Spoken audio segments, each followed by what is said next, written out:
गत मासरे दक्षिण कोरियार बुसान रे अमेरिका राष्ट्रपति डोनाल्ड ट्रम्प एवं चाइना राष्ट्रपति सी जिनपिंग को साक्षात होइतिला। सेमानक साक्षात परे दुई देश मध्य संपर्क सुधारिबारे लागिछि।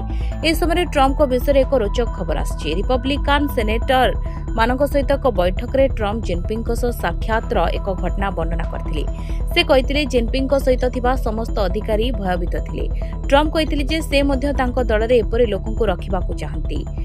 एक रिपोर्ट अनुसार ट्रम्प कहते 2 मास पूर्व एपरि लगुला जे सारा विश्व विरल पृथ्वी समस्या थिला, किंतु एबे आउ लोकंको पई यह समस्या नुहे। यह बहुत शीघ्र समाधान हो जाइथिला।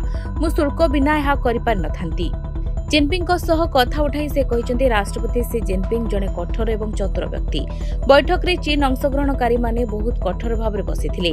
मु एते भयभीत लोकंकु केबे देखि नाही। मो दल रे मध्ये एपरि लोकंकर आवश्यकता अछि। यह मध्ये गुरुत्वपूर्ण जे ट्रम्प एवं सी जिनपिंग को साक्षात परे चीन एवं अमेरिका मध्य संपर्क रे उन्नति होइछि। चीन एवं अमेरिका सेमानकर वाणिज्यिक संपर्क रे उन्नति आनिछंती। चीन अमेरिका सामग्री उपरे शुल्क उठाई दैछि एवं सोयाबीन किनिबा आरंभ करिछि।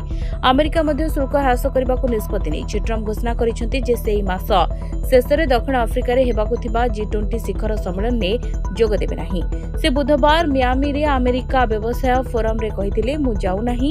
G20 दक्षिण अफ्रिका रे बैठक करुछि। दक्षिण अफ्रिका G20 रे रहिबा उचित नुहे, कारण सेठारे जहा घटितिला ताहा बहुत खराब। मु सेमानकु कहि सारिछि जे मु आसु नाही। मु एठारे मो देश को प्रतिनिधित्व करबि नाही।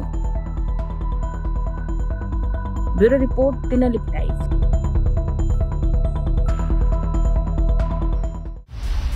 दिनलिपि लाइव को एबे ही लाइक शेयर सब्सक्राइब करंतु।